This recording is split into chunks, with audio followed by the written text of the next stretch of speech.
As Marlene said, my name is Jacqueline Deskovich. I studied in Thessaloniki, Greece this past fall.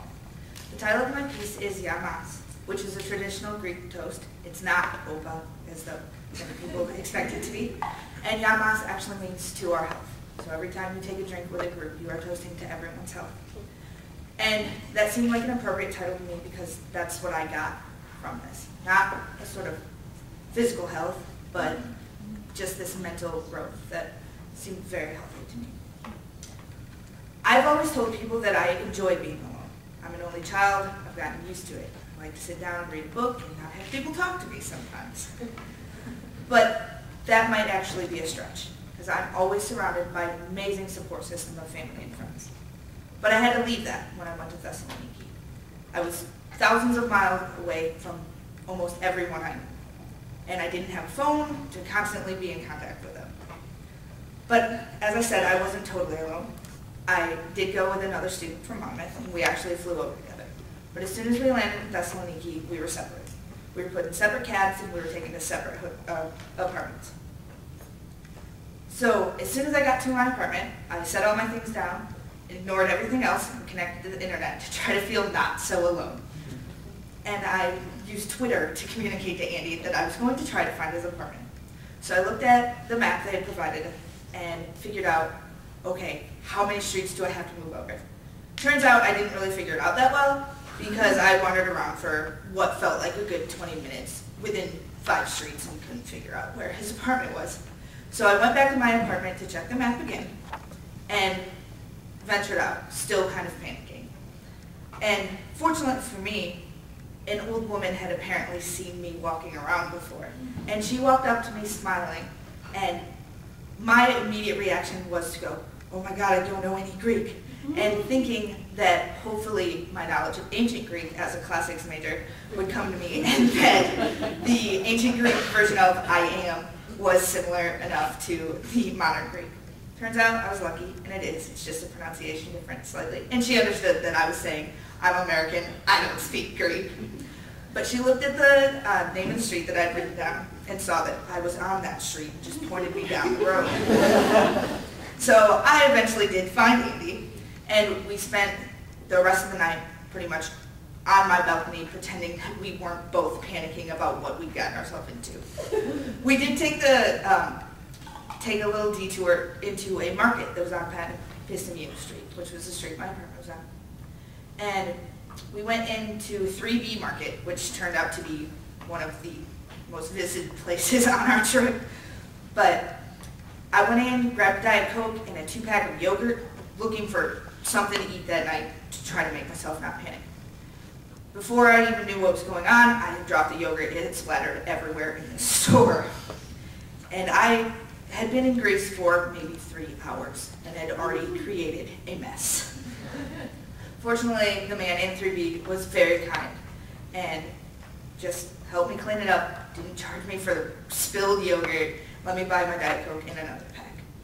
And then Andy and I went back and panicked until we were too exhausted to pretend that we weren't anymore.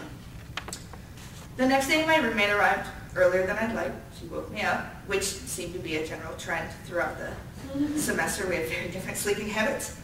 But with her arrival also marked the arrival of one of my best friends in Greece. They went to school together here in the States and had met each other before. So the 3 of us, and Andy, went and grabbed him, of course, went and explored that day. And it seemed like we went everywhere around Thessaloniki. We made so many turns, so many different little streets that we went through. But really, looking back on it now, we didn't go anywhere. We went maybe, I don't know, not even a mile. But looking back on that day, it makes me realize just how much I was panicking. But within the week, I had figured out exactly how to get a bus ticket, exactly which buses to get on to go anywhere that I wanted to go. I had figured out where the grocery store was and how to bag my groceries quickly because we held up the line every time we went for groceries within the first week. I had figured out exactly where the ATM was, so I wasn't wandering around with my debit card out going, wait, what?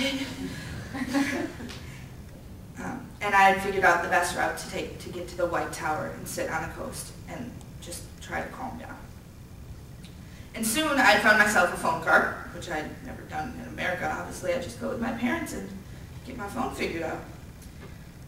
And I stopped worrying about the exchange rate, and I discovered exactly how delicious a Milka bar with strawberry yogurt is. If you go to Europe, you need to check those out if you haven't. And I had figured out the extraordinary kindness of the man at 3B, which lasted the entire semester. It wasn't just that first night we were panicking. By the time I left, I had done some things that I thought were absolutely terrifying and some things that were completely amazing. I had braved the bus system more times than I could count by myself on these crowded, smelly buses that I've never been on before. I'm from a town without a bus system, so this was sort of amazing to me. I'd been to a hospital where they spoke no English, not because I was injured, I had to for a piece of thing. And I had sat at a bar that overlooked a Roman forum with 2 of my best friends. But I had also transformed. I walked through this huge metropolis knowing exactly where I was, as opposed to that first day when I walked 5 feet and didn't know what was going on. And I could pronounce all of the modern Greek now. Wasn't actually fluent, obviously, but it has made for an interesting semester back at Monmouth, going back to ancient Greek. But it wasn't only learning the language and learning the city. It was also this sort of ancient initiation rite type mentality, where I was abandoned to everything I'd ever known, and I was forced to sink or swim without knowing how to do that. It was this mentality of being here was going to change me in some inexplicable way, that I was going to feel ready for a different world. It was like I was learning to be on my own in one of the most important senses that I could ever grasp. I was learning how to be an actual adult and not something that was just masquerading as one. I was learning to no longer have panic attacks on a Wednesday night about whether or not I was going to be able to cook for myself or whether or not I was going to be able to buy insurance when I was older or find a job. I'm not saying I bought insurance or found a job, but I did manage to cook myself dinner a few times without burning anything down and without it being completely disgusting. While in Greece, we had weekly symposia, me and my friends, and our last topic was what we had learned in Greece and how we had changed. None of us really knew how to define that. We said we wouldn't know until we got back home.